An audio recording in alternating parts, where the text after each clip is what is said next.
Curiosity Capsule, an interview series exploring how scientific curiosity serves as an engine for developments in science and engineering, and showcasing how inquisitiveness preludes intelligence. We are honored to be joined today by Dr. Milica Radisic, a Serbian-Canadian tissue engineer and researcher.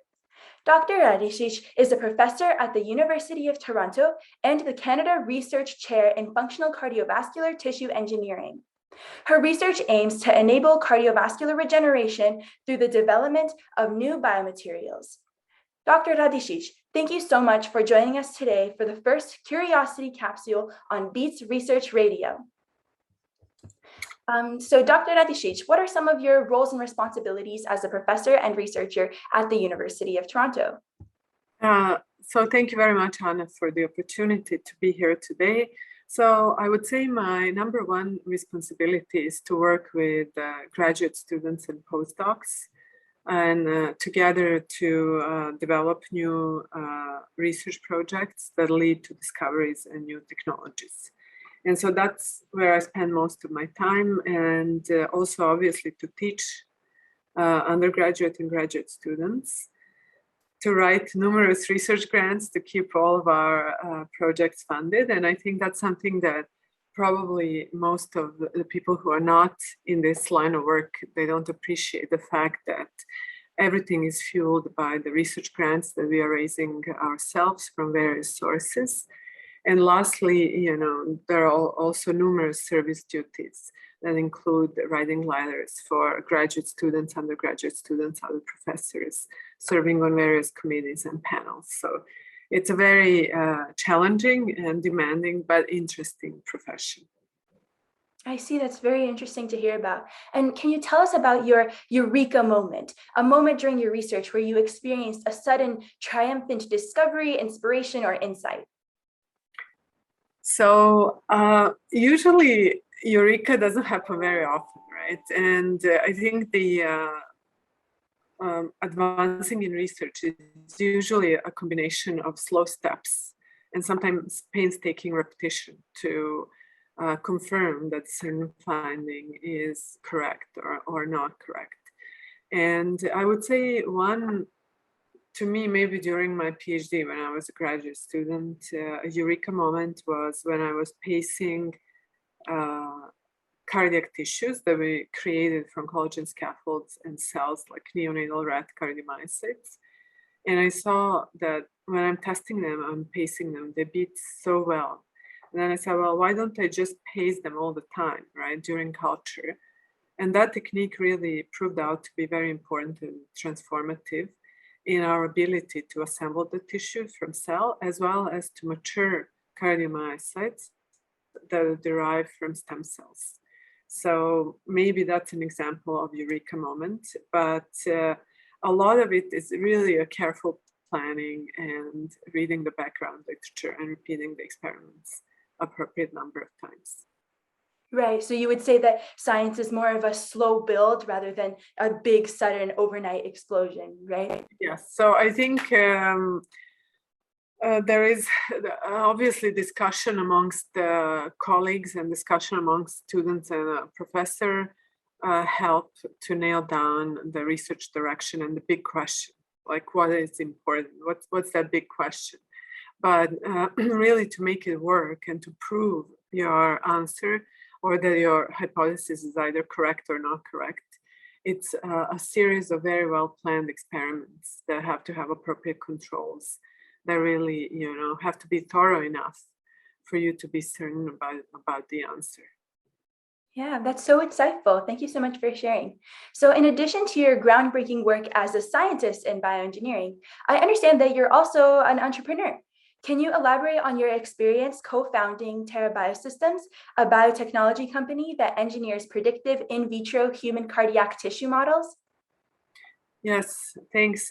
So I co-founded two companies. One of them is Terra Biosystems, and the other one is Qterra Inc.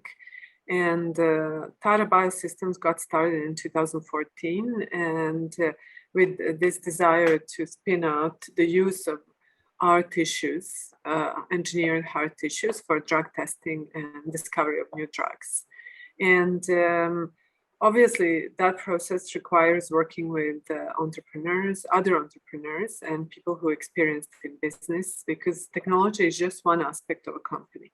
Many other things are quite complex that involve not just raising funds, but also setting up the structure, recruiting the best people, understanding sometimes the regulatory landscape, what is needed to bring your product to the market, and how to attract the customers, right? So technology is just one piece of that. And, the technology has to be validated so that it works. And then that's why we carry out all of those large numbers of painstaking experiments. But at the translation stage, I think it's really important to surround yourself with people who have done this before, who have experience, and who understand this journey from technology all the way to bringing something to the market. Yeah, for sure. It's really interesting being able to integrate scientific research and its practical application and widespread implementation.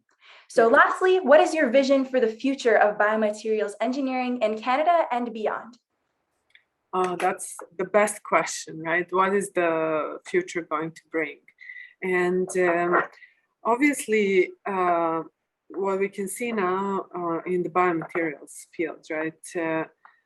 We are working with more and more functionalized biomaterials. There was obviously a long time where people were trying to make inert biomaterials so they're easy to translate, right? So for regulatory agencies, it's going to be easier for them to give you approval to use something that's inert in humans before it doesn't interact with human body. Than with something that interacts with the human body. You have to do many tests to understand the nature and the extent of these interactions. But right now, it's pretty clear that inert biomaterials can only take us a certain way. Obviously, in my lab and many other labs, people are now thinking and working with biomaterials that incorporate bioactive molecules, and very often molecules that are derived from the human body ourselves. So we work with this molecule called itaconic acid that we can incorporate into biomaterials, create polymers based on it. And those polymers then act as immunomodulatory materials, right? They won't elicit inflammation as much as materials that don't have this molecule. And this molecule in the body is secreted by macrophages to actually attenuate this inflammatory response and to help the body fight off bacteria. So we definitely see this trend of taking bioactive molecules and making biomaterials out of it. Also using materials that are made up of physical components, right? That are not bulk, but they could be made out of droplets or many other building blocks, because that gives them additional properties that the bulk materials don't have, such as ability to process them in a certain way. And obviously, 3D printing with biomaterials to create different shapes is something that we and others are working on as well. And creating a large span of electrically conductive biomaterials that are now particularly important when combined with wearables, because they enable us to either monitor or stimulate human tissues on demand. So I think that's where in the next decade or so, the research in biomaterials will be going. Amazing. Once again, we are so grateful to you, Dr. Radisic, for taking the time to share your experience with us today. Your pioneering efforts in biomedical engineering truly exemplify the importance of scientific curiosity. So thank you to all our viewers for tuning in to today's Curiosity Capsule with Dr. Milica Radisic. Join us next week for another episode of Beats Research Radio, and remember to stay curious. Perfect. Thanks. Yes.